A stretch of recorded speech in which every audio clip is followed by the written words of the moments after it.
A whisper from the past stirs beneath London's fog. A secret so carefully veiled it almost slipped away forever. Behind diplomatic doors, shadows move with deadly purpose, and a bloodless blade hides a silent threat. Tensions simmer in silence, where one misstep could unravel a web of betrayal centuries in the making. Before we begin, I'd love to know, where in the world are you listening from, and what time is it for you right now?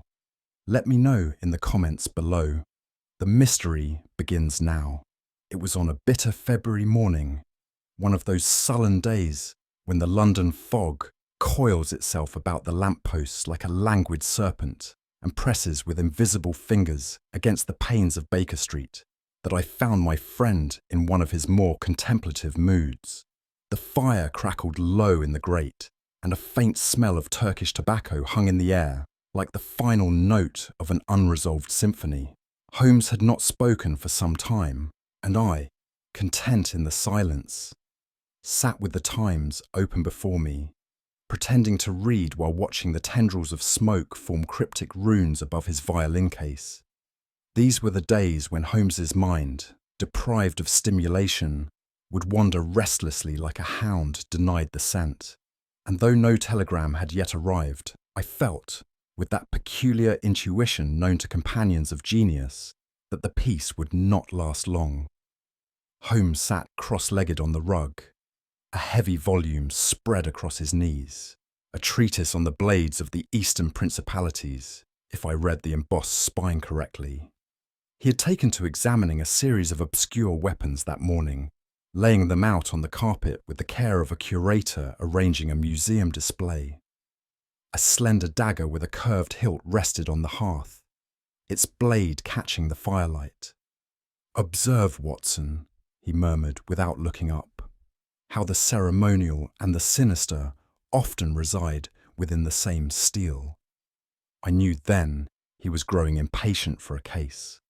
As if summoned by that very restlessness, there came a knock, sharp, deliberate, and too rhythmic to belong to the ordinary petitioner. Mrs. Hudson showed in a tall gentleman wrapped in a foreign-cut overcoat and wearing mauve kid gloves of a quality not commonly seen south of Regent Street. His pallor was notable, his jaw tight with a restraint, though something behind the eyes betrayed a soul ill at ease. "Mr. Holmes," he said, voice precise, "I believe you may be of service to a most delicate matter."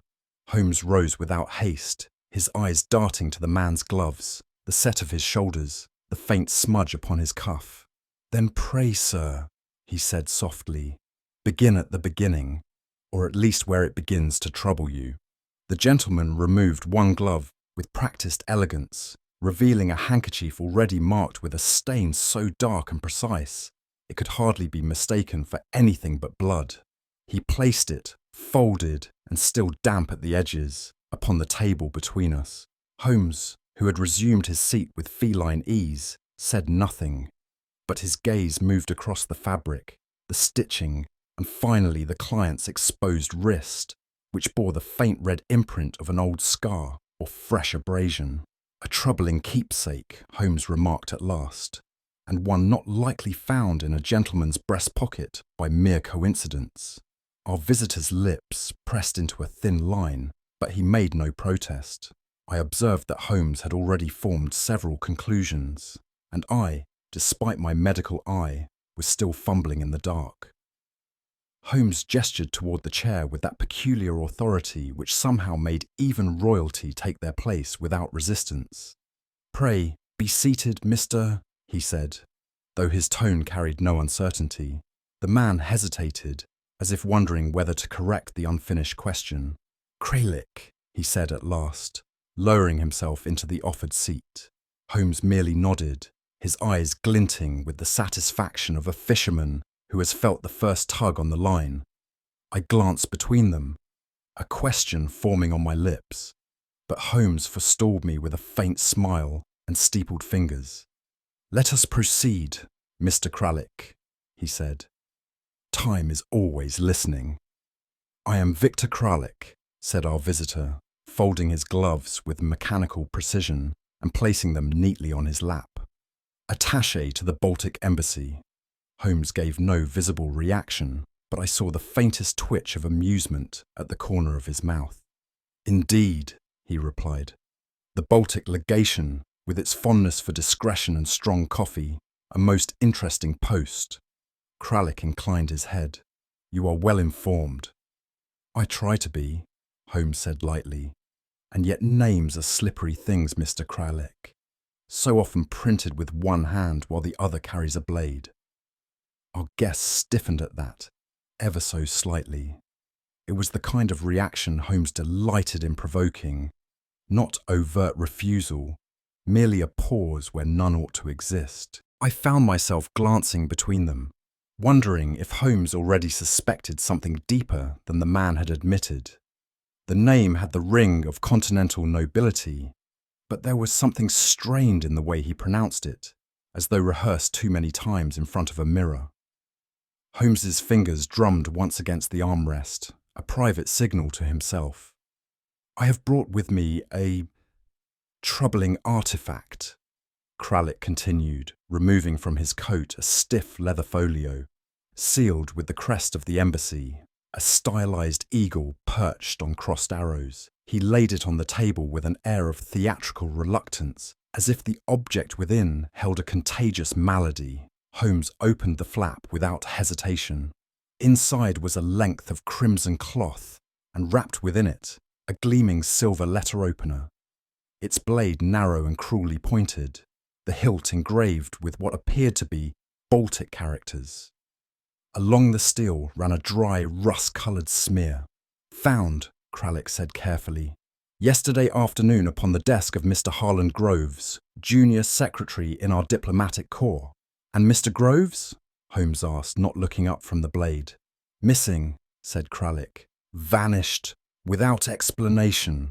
Holmes held the weapon to the light, turning it slowly. You say you discovered this yourself? I did. By accident? Yes. Holmes returned the letter opener to its cloth with a soft sound.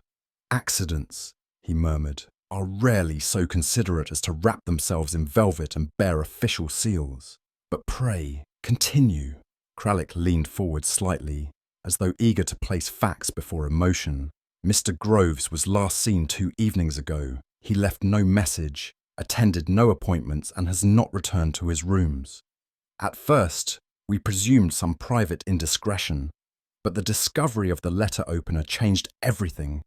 Is he a man given to vanishing? Holmes asked. On the contrary, said Kraik. Steady, discreet, and obedient, though not particularly imaginative. Holmes steepled his fingers. And yet he vanishes. A most imaginative act. It is precisely the lack of imagination that makes his disappearance alarming. He would not dare cause scandal, and yet scandal now threatens to engulf us. I saw Holmes's eyes flicker briefly, not at the words, but at their weight. To Holmes, the dull are often the most dangerous, for their actions rarely follow a predictable line. And so, Kraik added, his voice tight, the matter must be kept silent. No newspapers, no Yard, only you, Mr. Holmes, and your associate. He nodded once in my direction. Holmes gave no indication of offence. He is more than sufficient, he said dryly. You have a limp, Mr. Kraik, Holmes said abruptly, though you entered with a calculated posture meant to conceal it. Kraik blinked. I twisted the ankle yesterday. A minor inconvenience. Indeed, though the cut of your trousers suggests the injury is older, and the scuffing on your left heel speaks to a gait adjusted over several days. Our guest flushed, ever so slightly. I hadn't expected a consultation on my tailoring. No? Then perhaps your boots will interest you more. Holmes leaned forward. They were polished this morning, and not by a professional. You missed a corner by the sole. Anxious men polish their own boots, Mr. Kraik, often in haste. Kralik's voice cooled. Your reputation precedes you, Mr. Holmes, but I assure you, I am no villain hiding under wax and polish. Wax, yes, I noticed it on your right cuff. Holmes's smile was mild. Embassy-grade sealing wax, unless I miss my guess. curiously out of place for a man whose duties lie in attaching rather than dispatching. I see you have already formed your conclusion. Not at all, Holmes said cheerfully. I merely observe. That is, after all, what you came for. Kraik gave a tight nod, his fingers now interlocked, white at the knuckles.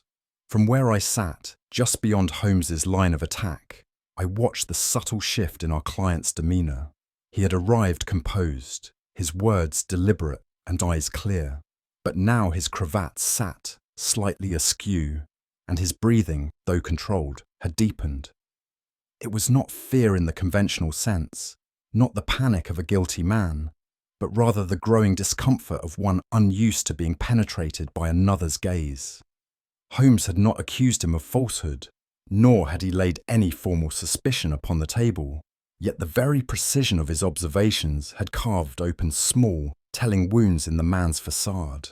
I had seen it before, many times, the way Holmes could disrobe a soul without raising his voice or making a single threat. Kraik spoke again, but more slowly now, each word measured, as if speaking too quickly might betray something he had not yet consented to share. You must understand, gentlemen, Kraik said, his voice adopting a new gravity, that this is not merely a question of finding a missing man. It is a question of stability, political and personal. Holmes inclined his head. So the ripples may reach beyond the Thames? Kraik allowed himself the barest nod. There are documents, correspondence, names best left unspoken. Mr. Groves, in his naivety, may have stumbled upon something unwise. Then your concern, Holmes replied, is not simply for him, but for what may have passed through his hands. Kraik did not answer directly. Scandal, Mr. Holmes, is often born not of crime, but of poor timing. I could not help but note how carefully he danced around specifics, revealing just enough to enlist our aid without naming the true danger.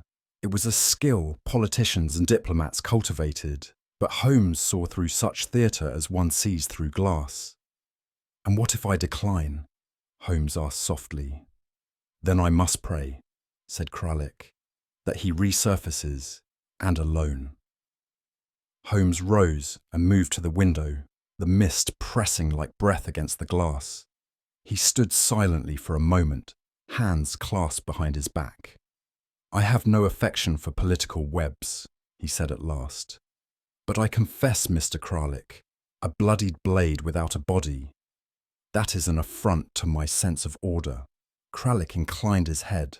And so, Holmes continued, turning back to us, you shall have my attention. For the present, he extended his hand toward the table. Leave the weapon, and any further lies, if you've brought them. Kraik stood, retrieving his gloves. You'll hear from me within the day. Holmes gave a slight bow. I rather think I'll hear from someone else first. That very afternoon, Holmes and I found ourselves within the marbled atrium of the Baltic Embassy under the thinnest veil of academic pretense. My companion had announced himself with a theatrical flourish as Mr. Bartholomew Pritchard, an eccentric scholar of European duelling traditions. The secretary who received us, a gentleman whose moustache was far grander than his title, led us in with the deference reserved for lunatics or men with influence, uncertain as to which we were. I have found, Holmes said cheerfully as we passed an oil portrait of a rather dour baron, that even the most cautious institutions will permit entrance to a man with a rare enough obsession. I suppressed a sigh. And you chose fencing? Certainly, the perfect metaphor for diplomacy, thrust, parry, and very little contact. Once inside, Holmes feigned admiration for sabres and scabbards, while subtly noting the movement of the staff. He questioned them about ceremonial blades, always circling nearer to the name Groves, without directly invoking it. By the time we reached the clerk's office, I realised Holmes had already picked his next target. Seated at a Remington typewriter of some age and elegance was a young woman with dark hair coiled tightly beneath a net, and eyes that watched us without blinking. Miss Lisette Arnaud, as she introduced herself, had the brisk manner of someone who knew precisely how much she was willing to say, and not a syllable more. Holmes approached her desk with the air of a distracted collector, inquiring whether any of the embassy's ceremonial weapons had been inscribed in Gothic script, as was common in the Eastern courts. Miss Arnold replied with precision, but her gaze darted to a file cabinet when Holmes mentioned the term letter blade. "You seem acquainted with that phrase," Holmes said mildly. "I am acquainted with many phrases," she replied, her fingers resting silently on the typewriter keys. Holmes offered a gentle smile. "Mr. Harlan Groves used it once, I believe, in reference to a certain silver implement." At that, she paused, a fraction of a second, but enough for Holmes to mark it. "I don't recall," she said at last. "Mr. Groves was private." "Is," Holmes corrected her quietly. "One must never bury a man prematurely. It creates such complications." As we withdrew from Miss Arnold's presence, Holmes directed our steps down a broad hallway adorned with the flags of smaller Baltic provinces, all bearing intricate coats of arms and varying levels of dust. It was here that Holmes's method shifted from the direct to the indirect. He remarked on scuff marks on the corridor's wooden panels, the freshness of a bouquet placed far from the ambassador's rooms, and the peculiar hush that descended when certain names were uttered by passing staff. I noticed how clerks paused when we came near, their eyes flicking toward one another before retreating behind neutral smiles. "There's a fracture in this place, Watson," Holmes murmured. "Not a wound, a crack, long-standing and papered over with diplomatic varnish." "You mean tension? I mean fear. Of whom or what I do not yet know, but note the careful absences.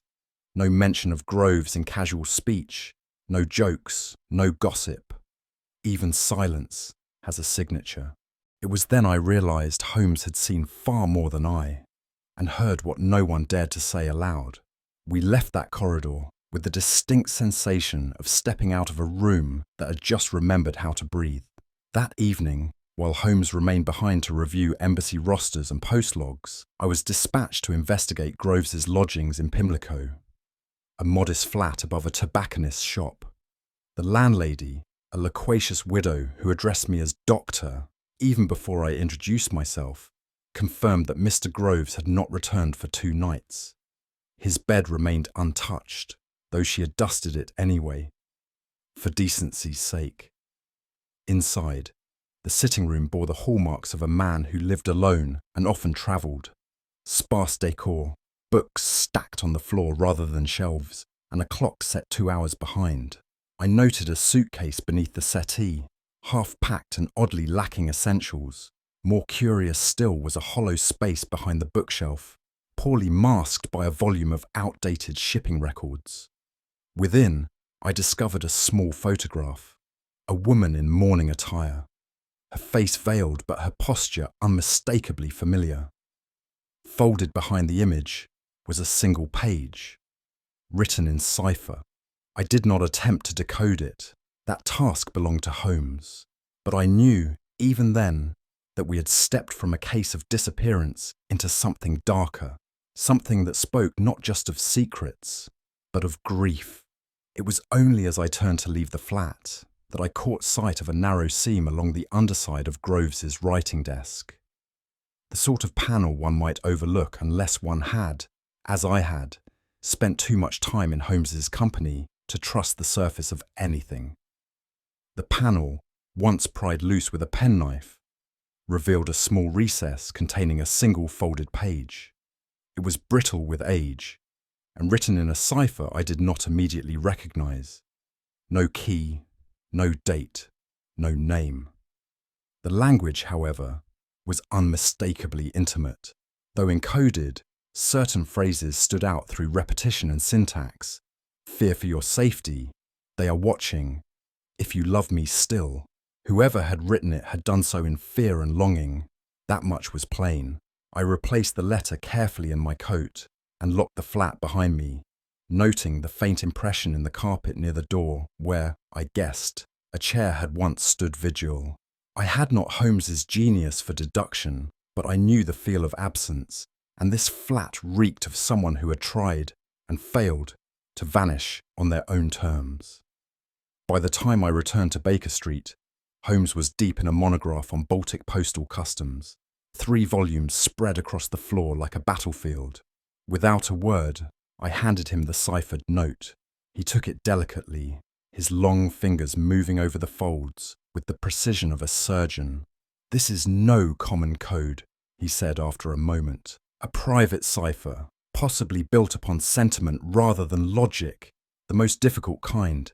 He held the paper to the light. "See the ink? Faded, yes, but note the tint. Iron gall, rarely used outside formal correspondence in embassies or monasteries." He pointed to the faint stamp on the reverse. Not a postal mark, but a shallow embossing.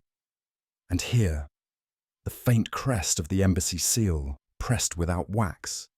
An internal communique, Watson, never meant for our eyes. "You think Groves intercepted it?" Holmes shook his head. "I think he received it, and feared the consequences." He placed the letter beside the silver blade on the mantelpiece. A cipher born of love, ink made for diplomacy, and yet the message never left the building. He turned toward me with that gleam I had learned both to admire and to dread. Holmes paced once before the hearth, his expression unreadable. "We are not, my dear Watson, chasing a simple case of disappearance. We are following footprints inside a hall of mirrors, every reflection laid by a careful hand." I felt the hair rise on the back of my neck. Then Groves was silenced. Perhaps, but more likely he has hidden himself, or been hidden. Holmes leaned in. "There is someone else, a third figure behind this curtain. Groves may have known too much. Celia, if that is indeed the woman's name, may have threatened to reveal something that would compromise more than hearts." He tapped the ciphered letter once. This was written by a woman who feared not only for herself, but for him, and someone at the embassy knew it, hence the bloodless blade, the vanishing man, and the plea for silence. "And Kraik?" Holmes's mouth tightened. "He is playing a longer game, one that began before Groves disappeared, possibly before the letter was written." He turned to the mantelpiece, gathering the weapon and the note. "We must shift the board, Watson. For the next move, it must be ours." Holmes had always been a man of restless precision, but I had rarely seen him so wholly consumed by a cipher. For 3 hours he sat unmoving, except for the flick of his pencil across various sheets of blotting paper, until at last he let out a quiet exhalation, not of relief, but of grim satisfaction. "This letter," he said without looking up, "was not meant to be read. Not by Groves, not by us, and certainly not by the man who intercepted it." He handed me his translation, written in his sharply elegant hand. It was, as he had suspected, a private message, emotional, tormented, and suffused with an air of desperate resignation. "My dearest H, you were right to fear them. They have found me again. I have changed names, faces, even borders, but some debts cross oceans. I have told no one. If you still care for me, you must burn this and never write again. Celia." The signature had been scrawled in haste. Holmes touched the edge of the letter gently. "She wrote that believing it would never be read twice," he murmured. "Its purpose was closure, or a warning." "Who is Celia?" I asked. Holmes's expression sharpened. "That, my dear Watson, is a question with several answers, all of which lead us toward the Baltic coast, and a name London society has tried very hard to forget." Over a quiet supper at Baker Street, Holmes began to unravel the story of Count Victor Novak, a name that, even I, with my modest acquaintance in diplomatic circles, recalled as something once whispered in the smoking rooms of gentlemen's clubs and foreign bureaus. Count Novak, Holmes explained, was a favourite of the late Baltic monarch, a man of ambition, taste, and unfortunate entanglements. He married a commoner, against the court's wishes. A woman of intelligence and charm, but no lineage. I raised an eyebrow. Celia? Holmes nodded. They said she was English. Some claimed French. Whatever her origin, she stirred the envy of the court. 2 winters after their marriage, Novak died in what was declared a hunting accident. The Countess vanished shortly thereafter. Vanished? Officially, in truth, there were rumours that she had fled, that she had faked her death to escape enemies within her own household. The embassy dismissed these claims, citing illness. And now, Holmes said, his eyes glittering, a letter addressed to Groves in her hand surfaces, years later, bearing the same fear that haunted her last days in Europe. And Kraik? I asked quietly. He was once aide to Count Novak, Holmes said. The pieces begin to sharpen, Watson, though we are not yet permitted to see the full blade. That evening, Holmes retrieved from his index a series of clippings, letters, and obscure telegrams concerning diplomatic resignations from nearly a decade past. Among them was a single yellowed society column, the sort no sensible man would save.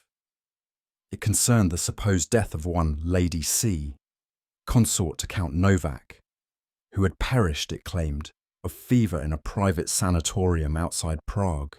The article was thin, unsubstantiated, and curiously bereft of names or official confirmations. Holmes tapped it twice with his finger.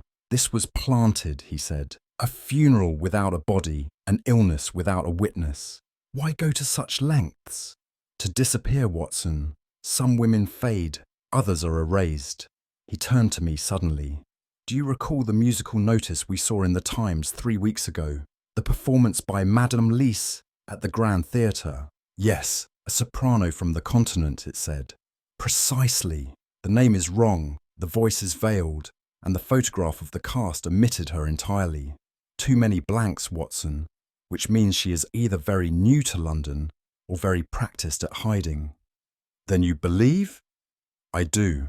I believe Madame Lise is the ghost in this particular opera. The following night, Holmes and I made our way to the Grand Theatre, not for entertainment but for revelation. We took a box near the rear, and though I brought opera glasses, Holmes refused them. I prefer the naked eye, he said. It offends fewer illusions. The curtain rose on a modest programme, mostly familiar arias performed with earnest competence. But when the final act began, a veiled soprano took the stage. Her voice was not loud, but it had a clarity and sorrow that stilled even the most jaded patrons. Holmes sat forward, elbows on knees, his attention honed to a point. She sings like someone with nothing left to lose, he whispered. When the curtain fell, Holmes did not applaud. He rose instead, and with a quiet nod to the theatre manager, whom he had, of course, telegraphed in advance, arranged for a brief conversation backstage. She stood behind a paper screen, still veiled, when we entered. You know who I am? She asked Holmes without turning. I know what you were, he replied gently, and what you have tried, quite nobly, not to be. A silence hung between them. Then she sighed. Then you must also know why I wrote to Harland Groves. I do, Holmes said, and I know who read it before he did. Holmes made no effort to approach her with tenderness, nor did he raise his voice. He simply waited, and in the hush that followed, she began to speak. I was told I would be protected, she said, still facing away. That once I left Prague, I would never be followed again. That the name I buried would remain buried.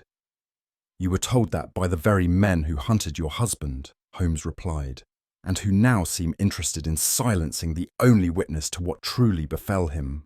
She turned at last, the veil falling to her shoulders.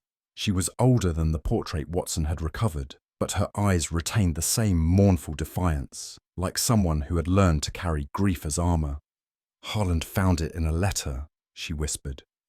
A name on a dispatch. It shouldn't have meant anything, but he knew the code. He showed it to me, and he asked very quietly if it meant what he feared. And did it? She nodded. It was the name of the man who arranged the Count's hunting party, The man who ensured Victor rode alone. Holmes's face was unreadable. Kraik? Yes. And when Harland vanished?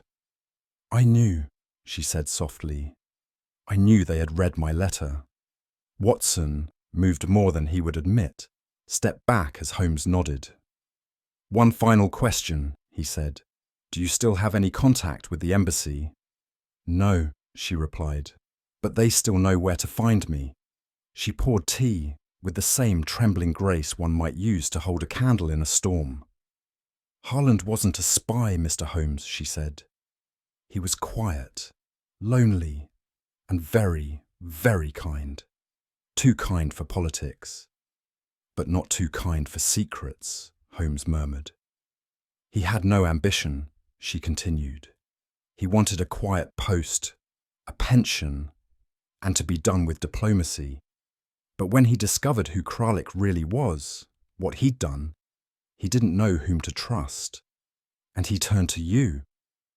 I told him to burn it all, but he couldn't. He said the truth mattered, that the man who destroyed Victor shouldn't be allowed to do the same again. Watson interjected gently, and the letter opener. Her eyes darkened. That was staged, I'm sure of it. A performance to trigger panic, to make it look like Harland had either been killed or fled in disgrace. Either way, it cleared the stage. Holmes's brow furrowed. And you believe he's still alive? I don't know, she admitted. But he said something, the night before he disappeared. He said, if I vanish, it is not to hide from them. It is to shield you. Holmes rose, voice suddenly brisk. Then if he is shielding you, it is time we draw his pursuers into the open. He turned to me. Watson, the inkstand and your best pen, if you please. That evening, beneath the familiar lamplight of Baker Street, Holmes composed a letter in long, slanted strokes, the kind of penmanship that concealed more than it revealed. He wrote with an elegance I'd rarely seen in him, matching the cadence of Celia's earlier cipher, but stripping it of its sentiment. It was not a cry for help. It was bait. My dearest. I've reconsidered. Meet me. I cannot remain hidden. The truth will out, and I must see you once more. See. He folded it carefully and sealed it with an old embassy emblem Holmes had extracted from a newspaper clipping and pressed into the wax with the handle of his violin bow. It must feel genuine, he said, enough to tempt a man to reveal his hand, or at least reach for the dagger he's hidden. I watched as he summoned a messenger boy and handed him the envelope. To be delivered without delay to the embassy, he said. Mark it urgent, personal, and without official record. As the boy vanished into the fog, Holmes turned to me. Let us see, Watson, who answers a ghost's handwriting in the dark. It was perhaps the most flawless impersonation I'd witnessed in all my years beside Holmes, and that is no faint praise. With hair lightly oiled, beard trimmed in an unfamiliar Eastern style, and a perfectly tailored suit 3 years out of date, which, Holmes informed me, was the height of fashion in Riga. He passed through the embassy's ornate vestibule without a second glance. To the casual observer, he was Mr. Stefan Karolyi, a minor Hungarian financier, with obscure holdings in timber and no known political affiliations. He spoke with an affected accent so mild it escaped notice, and moved through the reception with such precise diffidence that even I, who had seen the transformation, found myself momentarily unsure of who stood beside me.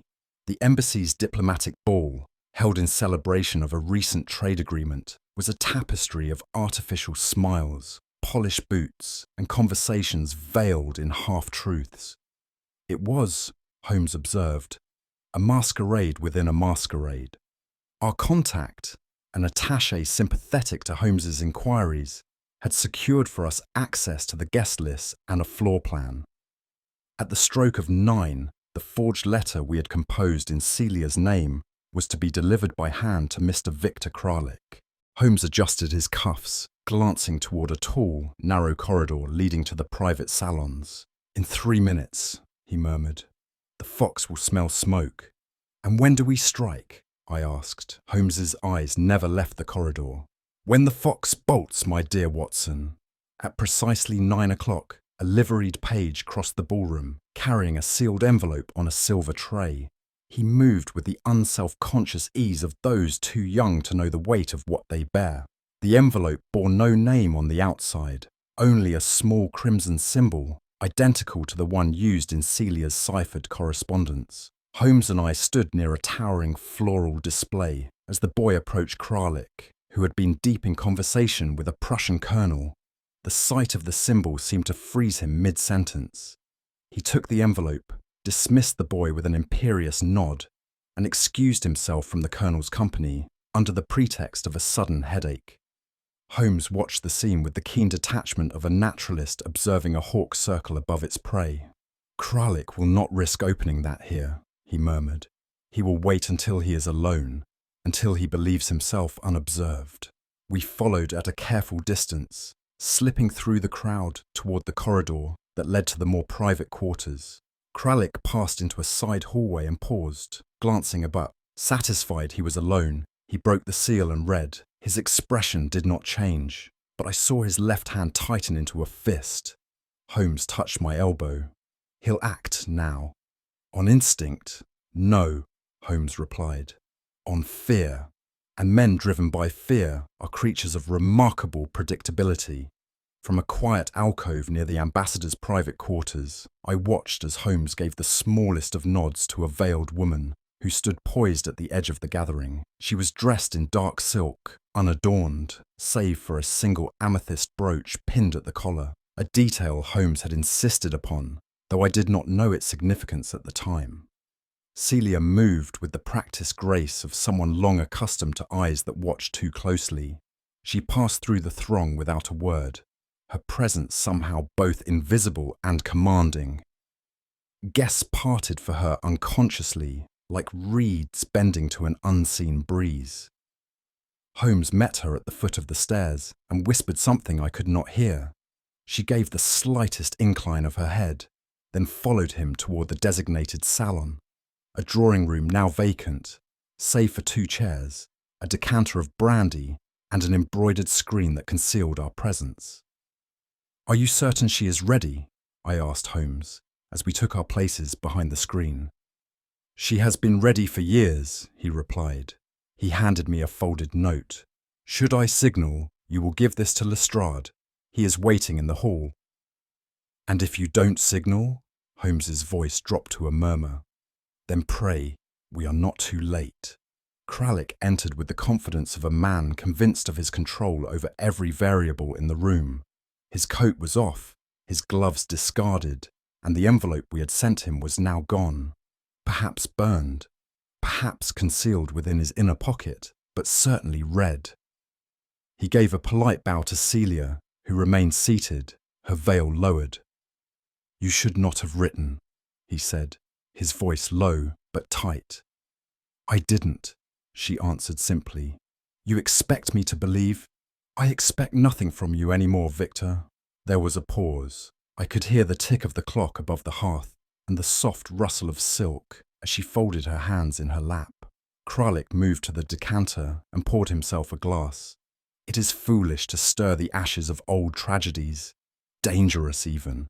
"I didn't write the letter," Celia repeated, "but it seems you answered it." He set the glass down with a quiet clink. "I could have protected you. By silencing Harland, by making me disappear again." That was when he stepped closer, too quickly. Holmes tensed beside me. "You don't understand," Kraik hissed. "He had no idea what he'd found. A single name. That's all it takes to unravel decades of—" He broke off. Celia raised her veil. "He said he'd rather vanish than betray me. You helped him with the first." Kralik's hand moved to his waistcoat. Too fast, too rehearsed. Holmes stood. "I believe that's quite enough, Mr. Kraik." Kraik turned, startled, but not startled enough. His blade gleamed, and then vanished beneath Lestrade's revolver, cool and steady in the inspector's hand. "Well done, Holmes," said Lestrade. "I do enjoy a diplomatic soiree with handcuffs at the end." Even with Lestrade's revolver trained squarely upon him, Kraik did not blanch. Instead, he straightened his cuffs and spoke with the icy composure of a man who had prepared for every outcome, save perhaps this one. "You really are tiresome, Mr. Holmes," he said. "You and your sentimental illusions of justice." Holmes did not rise to the bait. "You disappoint me, Kraik. I had expected something more inventive." Kraik turned to Celia, who remained still as stone. "You were never meant to be found," he said quietly. "You were a shadow, and that is where you were meant to remain." "And Harland?" she asked, her voice barely audible. "He was unfortunate," Kraik said, as though discussing a damaged hat. "He knew just enough to be a liability, too principled, too curious. A poor combination in diplomacy." With startling speed, his hand darted to his coat pocket. A blade flashed, narrow, elegant, and all too familiar. I began to cry out, but Holmes was faster. He stepped between Kraik and Celia, his cane already drawn and pressed against the man's wrist. The weapon clattered to the ground. "No theatrics tonight," Holmes said coldly. Lestrade seized the moment and advanced, wrenching Kralik's arm behind his back. "Attempted murder," the inspector said with a professional shrug. "Assault. Conspiracy. I dare say you'll be quite the sensation." Holmes bent to retrieve the fallen knife. "And yet," he murmured, "this blade was never meant to kill." He turned it in his hand, revealing a blunt edge. "It was a symbol," he added, "a stage prop for fear, and like all performances, it ends when the curtain is drawn." Kraik was silent as the cuffs closed around his wrists, but the hatred in his eyes I shall never forget. Once Kraik had been secured, Lestrade wasted no time issuing quiet commands to his men, who had been stationed throughout the embassy in anticipation of Holmes's signal. They moved with the smooth precision of officers who had learned to trust Holmes's instincts more than their own orders. Holmes stood apart from the bustle, examining the blade with a detachment that reminded me of a surgeon reviewing a cadaver. "You said it wasn't meant to kill," I remarked. "Not this one," he replied. "The real danger lies elsewhere, and we have not yet found it." Lestrade approached with a faint smirk. "Well, Mr. Holmes, you've outfoxed another one." Holmes glanced at him. "No fox, Inspector. A wolf in diplomatic clothing." "I'm glad we didn't have to arrest half the embassy," Lestrade said, pocketing his notebook. "Though I dare say some of these lords and legates won't sleep easily tonight." Holmes gave a tight smile. "The guilty rarely do." Celia, still seated, looked up at Holmes. "What happens now?" "We finish what was begun," he said. "There is one more piece to place before this puzzle is complete." He turned to Lestrade. "The cellar, Inspector. I suggest we search it, quietly." Lestrade nodded. "And what are we looking for?" Holmes replied, already moving toward the hall. "The man who never meant to vanish, and whom they nearly succeeded in erasing. It was in the lower vaults of the embassy, beneath rows of dusty bottles marked with obscure vintages and foreign seals, that we found him." Holmes had led us down 3 flights of stone stairs, past crates of diplomatic port and forgotten ledgers, until he paused before a stack of heavy shipping boxes marked for export. Without a word, he removed his gloves and began to dismantle them. Behind the 3rd row, pressed into a narrow alcove like a figure hidden in a magician's cabinet, lay Harland Groves. He was unconscious, but breathing, a shallow rhythm that bespoke narcotics rather than injury. His collar was askew, his hair damp with sweat, and a faint residue of opium clung to his breath. Lestrade bent to examine him, while Holmes retrieved a small vial from the inside of the man's coat. "Chloral hydrate," he muttered. "A convenient method for long-term silence." "Will he recover?" I asked. "With time," Holmes replied, "and care, both of which he nearly lost forever." Celia stood behind me. She did not speak. She did not cry. She simply knelt beside him and took his hand in hers, as though anchoring him once more to the world. Holmes looked down at them and then to me. They meant it to look like flight, cowardice, but it was entombment. The act of a man who feared the truth would speak louder than any bullet. He turned toward the stairs. And now, Watson, the embassy will have to answer for a silence they cultivated with precision. Let us hope that, for once, justice makes more noise than diplomacy. We returned to Baker Street as the fog deepened, the gas lamps outside casting a faint, flickering glow against the misted windows. Holmes was quieter than usual, his mind evidently still entangled in the web we had begun to unravel. Mrs. Hudson's kettle sang a brief prelude before she set tea upon the table, and the soft clink of cups filled the room with a domestic calm that seemed at odds with the turmoil outside. I settled into my chair, the weight of the evening pressing upon me.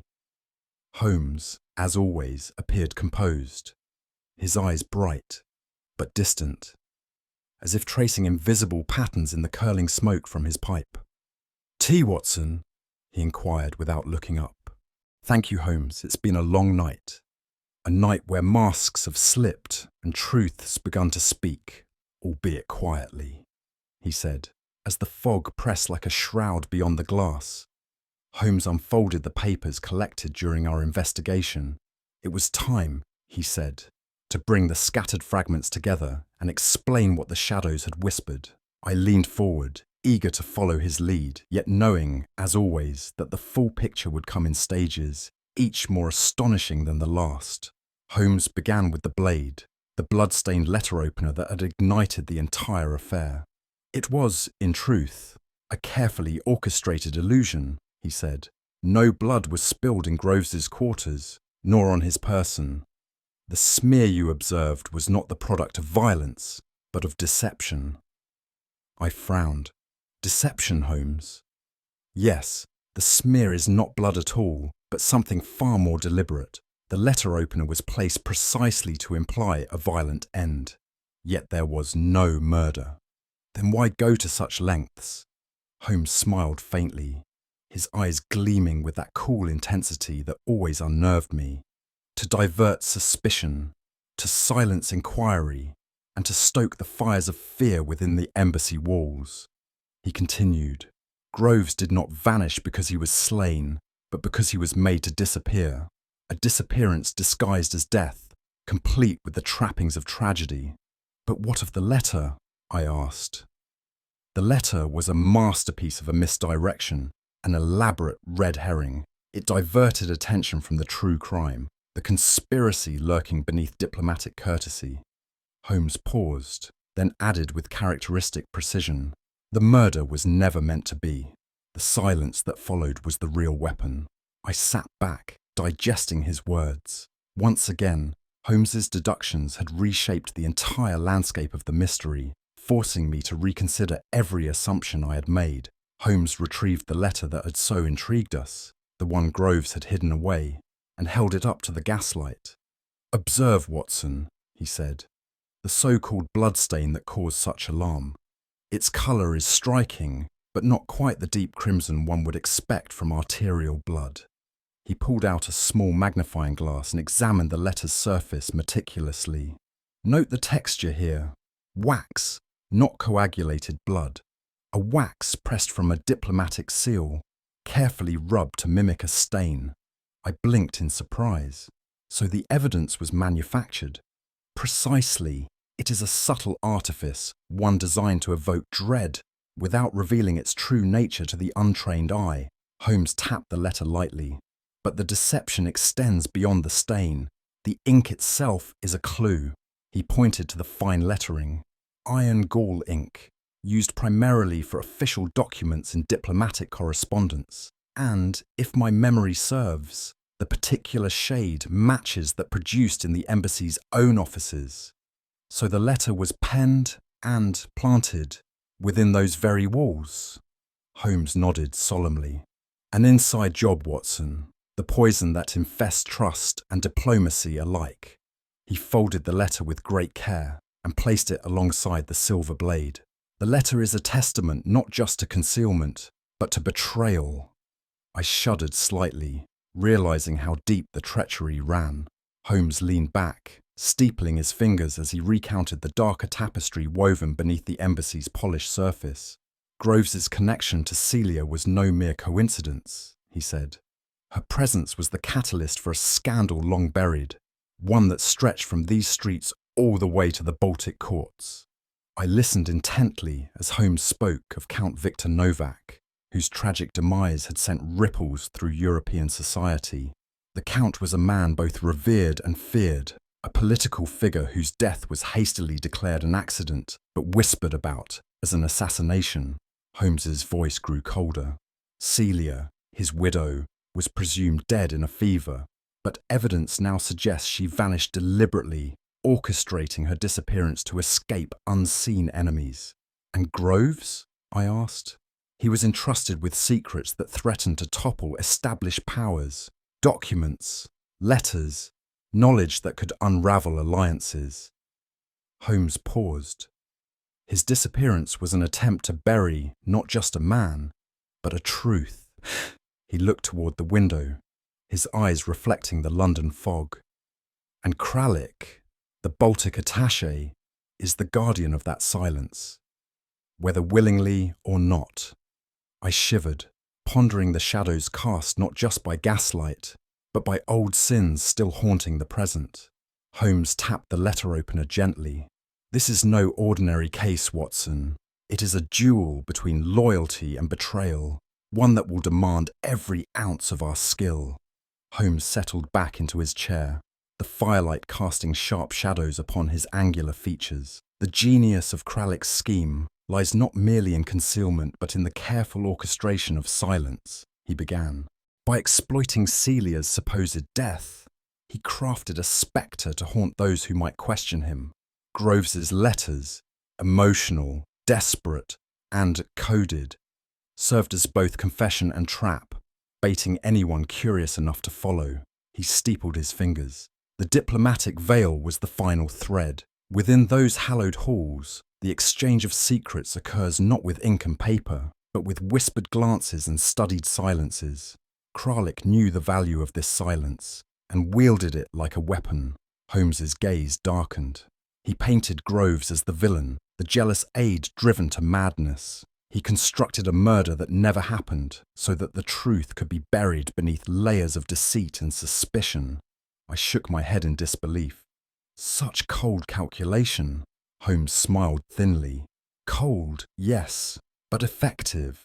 To unravel such a web, one must understand not only the strands, but the silence between. He paused, then added quietly, diplomacy is often less about truth and more about convenience. And in this case, convenience was as deadly as any blade. The room seemed to grow still, as if acknowledging the weight of Holmes's words. Holmes looked directly at me, his eyes betraying a rare flicker of amusement. I confess, Watson, I suspected from the outset that much of this was smoke and mirrors. The limp, the wax, the polished boots. They were all signs of a man who carefully rehearsed his part. He puffed gently on his pipe. But to reveal too soon would have collapsed the entire performance. I needed to observe the players, learn their moves, and see which hand reached for the dagger. I nodded, admiring his patience. So you allowed the deception to deepen? Precisely, Holmes said. The truth is not always the quickest path. Sometimes it must be coaxed from the shadows, led into the light by its own missteps. He glanced at the letter opener. The blade was a prop, the forged letter a lure. Kralik's confidence grew with each act, believing himself untouchable. Holmes's voice softened. I watched him, calculating, watching for the moment fear would unravel his composure. And when he pulled the knife? I asked. Holmes smiled thinly. That was the climax I anticipated, the moment when the mask would slip and reveal the man beneath. He looked at me with his usual cold amusement. I let the story play, Watson, and it was a drama worthy of the great theatres. I could only marvel at the depths of his cunning, which often left me scrambling in his wake. Holmes produced a sealed envelope from the inner pocket of his coat and placed it gently upon the table. The wax bore the unmistakable mark of the Baltic Embassy's insignia. "This," he said, "is the final stroke in our investigation, a dossier I prepared in secret, containing not only proof of Kraik's forgeries, but also documents that expose the full extent of his conspiracy." He looked toward Lestrade, who had entered quietly and was waiting with a patience born of countless cases. "These papers include intercepted correspondence, the cipher keys, and detailed analyses of the diplomatic seals used to manufacture false evidence." Holmes's gaze returned to me. "They closed the circle, Watson. No one involved in this charade can deny their hand once confronted with this." Lestrade nodded grimly. "It is enough to secure a conviction beyond doubt." Holmes pressed a finger on the envelope. "It is not merely a victory for justice, Inspector, but a warning that even in the rarefied world of diplomacy, shadows lurk where men think themselves safe." I sat back, reflecting on the tangled tale, a puzzle of bloodless blades, whispered secrets, and the human cost of political silence. Holmes lit his pipe and mused softly. "Sometimes the sharpest weapon is not the dagger, but the quiet pen that signs the fate of men."